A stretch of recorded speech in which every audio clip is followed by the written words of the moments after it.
sa'yo, RV. Nandito kami ni Rowie para interviewin ka sa mga pangyayari sa buhay mo. Ako nga pala si Clarice. Ako naman si Ron. Sino nga ba si RV? Si RV ay isang simpleng tao lang. Simpleng lalaki. Nag-aaral naman na mabuti kahit papaano, pero hindi ganun kaseryoso. Kasi pag sobrang seryoso, parang nerd na tignan, di ba? So, ganun yung paniniwala mo. Ilan taon na ba si RV? Bata pa naman ako. 17. 17 years old. Saan ka nag-aaral? Nag-aaral ako sa kolehiyo ng Lyceum Mabalabang. Lyceum. Anong tinitake mong course? Tourism. Ano naman yung ano yung trabaho ng magulang mo? Yung mama ko, nagtatayo siya sa isang malaking kumpanya. Kumpanya ng Hagis. yung papa mo? Yung papa ko, actually hindi ko pa siya nakikita ng 10 years. 10 years. Hindi mo pa siya kilala? Kilala ko siya. Kilala mo siya, pero Matagal ko na siya. Nakita ko na siya, pero nung bata pa ako. So, ano mga hilig mo? Ano mga hilig mong gawin? Ganyan. Pag may mga time ka, ano mga ginagawa mo? Ginagawa ko basketball, sepak, or basta sports. Yun, mga hilig ko sports. Mahilig ka sa sports. Pumunta tayo sa family mo. Sa ngayon, masasabi mo bang okay naman yung family mo? Masasabi ko sa family ko ngayon, medyo hindi. Bakit mo naman masasabi yun? Kasi maraming problema na dumarating sa buhay na kailangan harapin. Kaya medyo hindi ko naman. So, alam naman natin na hindi talaga mawawala yung problema sa buhay natin. Kasi yan ang magsisilbing pagsubok para tumatag tayo. Napag-alaman namin na isa kang produkto ng broken family. So, tama din sinabi niya na nag-rebelde din. So, ano ba naging rason? Bakit nag-rebelde ka? Meron lang naman kaming di pagkakaunawaan ng mama ko about dun sa... Noong una kasi ganito yan. Yung kaya ako pupunta sa Cavite. Dito, kasi nasa Cavite tayo ngayon, di ba? Dahil sa girlfriend ko. Kaya ako pupunta doon kasi sila, kompleto pa may pamilya nila. Gusto ko rin naman maka-experience ng paano maging kompleto yung pamilya. So, naghahanap ka ng kalinga hanggang anak, gano'n. Kung baka ganun nga. So, ng complete family. So, napag-alaman namin dati na naglayas ka daw. Ano bang mga naging dahilan? Bakit nagawa mo ang mga bagay na yun? Actually, hindi naman umalis talaga ako ng bahay dahil ayaw ko na sa kanila. Ang sa akin lang, gusto ko lang mapag-isip-isip kung ano mga dapat gawin sa buhay ko or papatuloy ko ba to, mag-aaral ba ako, magtatrabaho, gano'n. Nung kabataan mo ba, nung lumalaki ka ba, naka-experience ka ba ng pagbaboli? Yung sinasabihan ka ba na naputok sa buho, ganyan, wala kang ama, samantala yung iba mong kaklase, complete yung pamilya. Naranasan ko yan nung elementary. Tapos, yun, sinasabi sa akin na ampun ka lang, napulot ka lang sa basurahan, pinulot ka na lang tumatay yung lola mo ngayon. Ganun. So, nung mga panahon, ano ginagawa mo sa kanila? Ano ginagawa mo pag nangyayari ang mga kanila? Hindi ko lang sila pinapansin, pero kapag yung time na sobra na talaga, iniiyak ko na lang. So, masakit kasi, syempre. Masakit din naman talaga masabihan ng gano'n.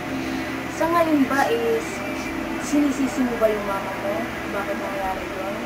Hindi. Kung may sinisisi ka bang tao? Meron. Sino yun? Yung papa ko. May galit ka ba sa kanya? Sobra. Paano mo masasabi yun? Ewan. Basta yun na yung alam ko na nararamdaman ko sa puso ko na galit ako sa kanya. Feeling mo ba nagkulang siya? Sobra. Sobrang nagkulang siya.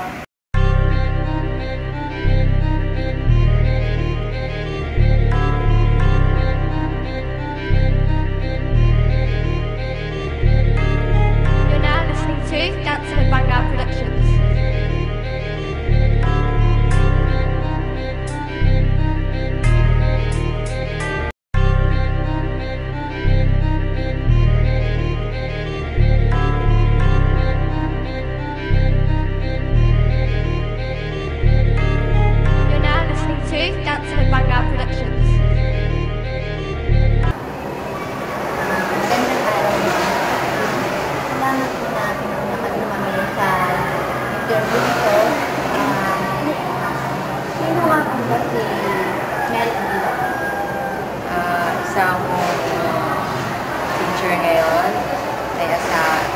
asawa, 2 anak. Yeah. Dalawa asawa. Pwede sana. Depende. Ma'am, pwede po ba kayo magbigay sa amin ng information tungkol sa family background? Family background. Yung tatay ko kasi, isa rin siyang teacher. Ano ko, sa bakit lang. Tapos may isang kapatid na nag-aaral siya ngayon. Sa babae. 2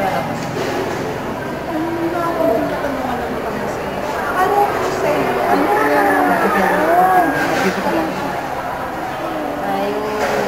Kasi naranasan ko yan nung mga dati.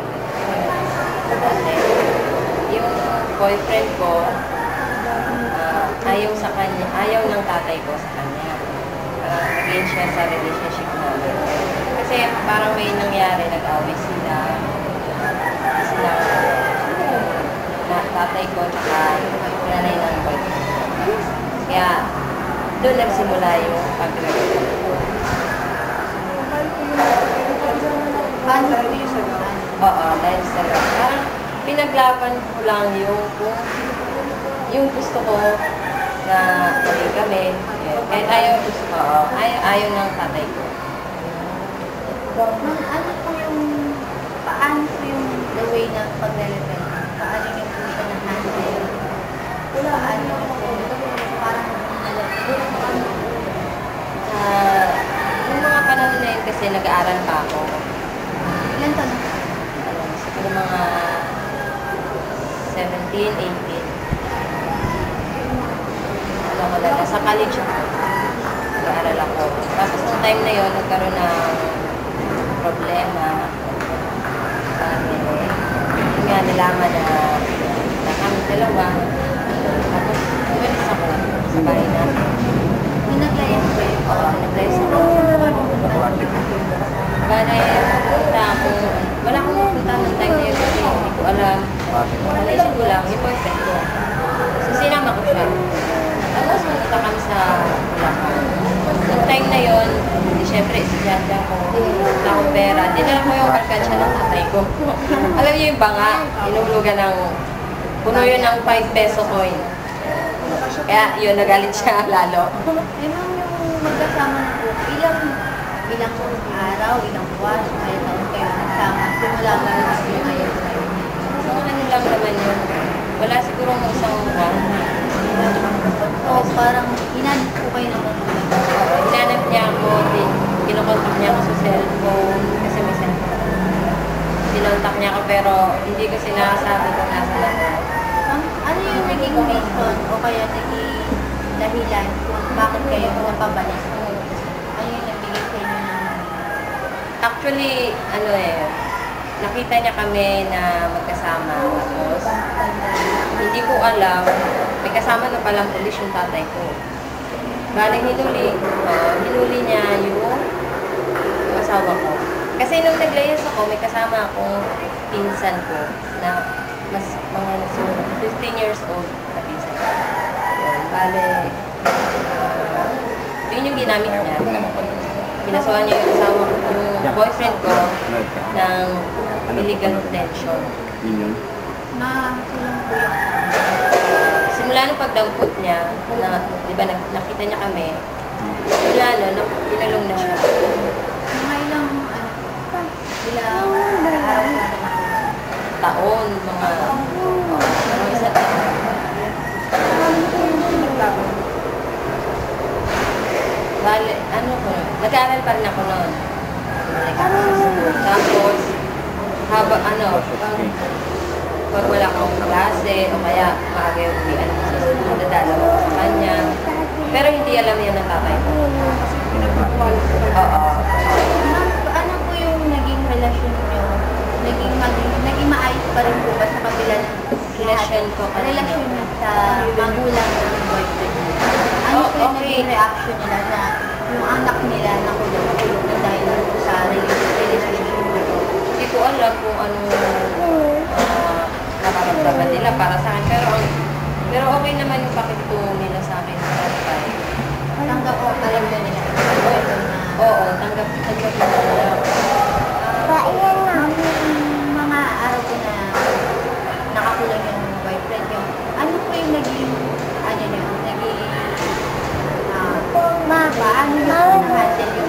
taon na yun na dala-dala niyo po sa dibdib niyo na nakakulong sa tao niyo, na dahil sa inyo, na dahil sa Boyfriend nanay pa lang niyo, siya. boyfriend niyo pala.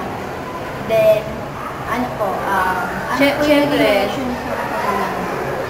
Paano po parang nagkaroon ng gap, malayo kasi mas, parang hindi ko kayang sundin yung gusto niya, di ba? Parang dahil doon nagagalit siya sa akin, pero parang kailangan ko pa rin siya sundin kasi bakit siya.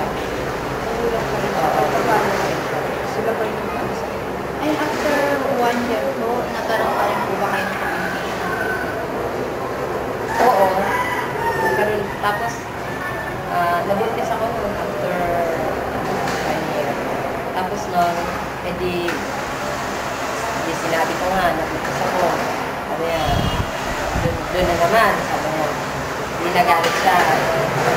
Tapos noon, siguro kasi bata pa ako, nag-aaral ako, nahiya ako sa mga tao, hindi ako lumalabas. Nag-stop ako ng pag-aaral noon kasi nga nabuntis ako. Tapos, umalis ako sa bahay namin. Nagkakasyan ko, parang malapit na akong mga umalis ako. Tumakas ako. Tapos, nakita kami dalawa, boyfriend ko. Tapos, simula nun, hindi na ako umuwi sa bahay. Kaya nagsama na kami. Kamusta naman po yung ano? Parang, anong nangyari po yung ano? Kamusta po yung naging relasyon sa COVID? After po ng paglalayo, Sa kayo, Ano pa rin, ganun pa rin. Hindi pa rin kami nagkikibuan. May pader pa din. parang lumalak na yung gap dahil po sa pangyayari. until now, ganun pa rin po yun. Ay, ngayon, hindi na. Bago na. Tanggap na kami ngayon. Ano po yung na. naging reason, ano po yung naging dahilan kung paano kayo ulit tinanggap ng mga Kasi nagkaroon ako ng pangalawang anak. Pero,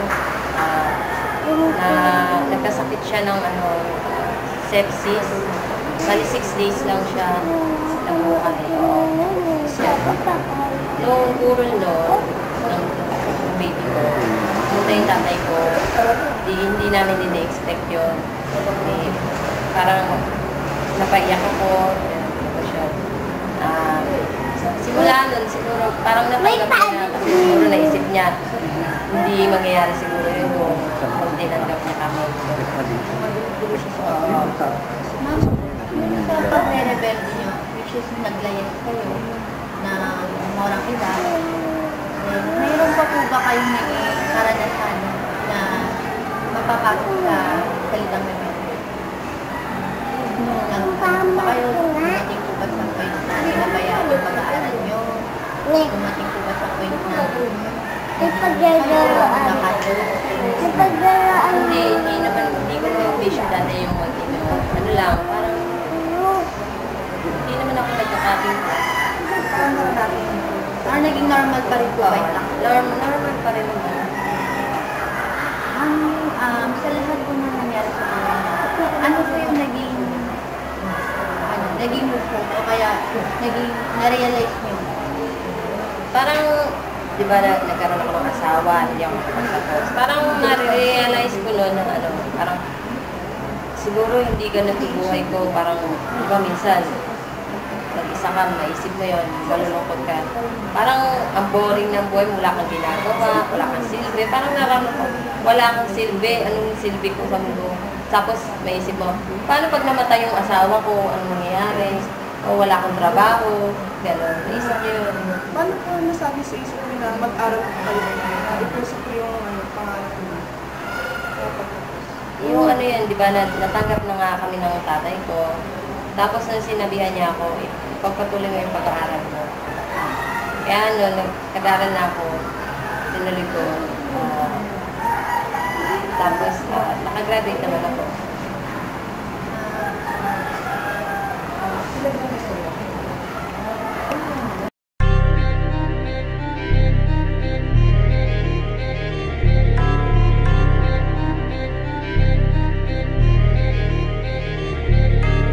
You're now listening to Dancer Banga Productions.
kayo nagkaloob o ng payo sa mga kabataang nagre-rebel? Ano po yung masasabi niyo? Sabi ko lang, sundin nila kung ano yung gusto ng magulang nila para sa kanila. Kasi napakaswerte nila, may nagpapaaral sa kanila. May magulang sila na tutulong.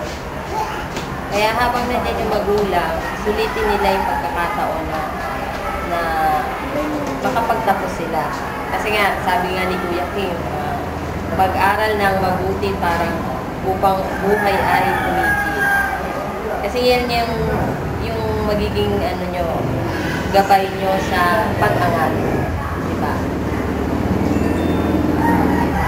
Maraming salamat po sa interview ito at nagkaroon kami ng ideya at ipaparating pa namin sa ibang kabataan. Gusto nyo sabihin. Salamat po. Ayun nga.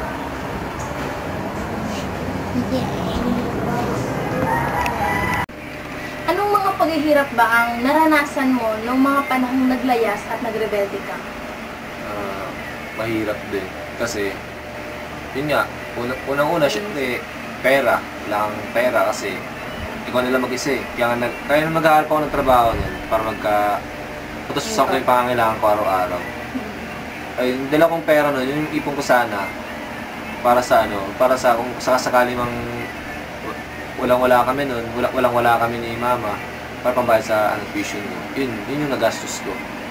Tsaka sobrang hirap din kasi parang hindi mo alam kung saan ka paputungo, saan ka pupunta. Tsaka kung ano mangyari sa'yo. So, sa mga nangyari yun, ano natutunan mo? Natutunan ko na kailangan huwag idaan sa init ng ulo or sa paglalayas ang lahat ng problema kapag nangyari ngayong mga problemang ganun. Kailangan pag-usapan na mabuti at mag-usap ng maayos.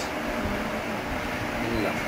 Ano yung may papayo mo sa mga kabataan na nakakaranas ng sitwasyon mo ngayon? Papayo ko lang sa kanila na huwag nila akong gagayahin. Dahil pag ginaya nila yung tulad ko, yung sobrang pataas yung pride, walang mangyari sa buhay nyo. Kaya kailangan habang ganitong edad nyo, sumunod muna sa magulang. At kailangan matuto magpatawad. At kailangan matuto rin kayong tanggapin yung kung ano meron kayo ngayon. Yun lang. Maraming salamat sa iyo, RV, at pinaunlakan mo kami sa interview ito. Thank you. Maraming salamat. And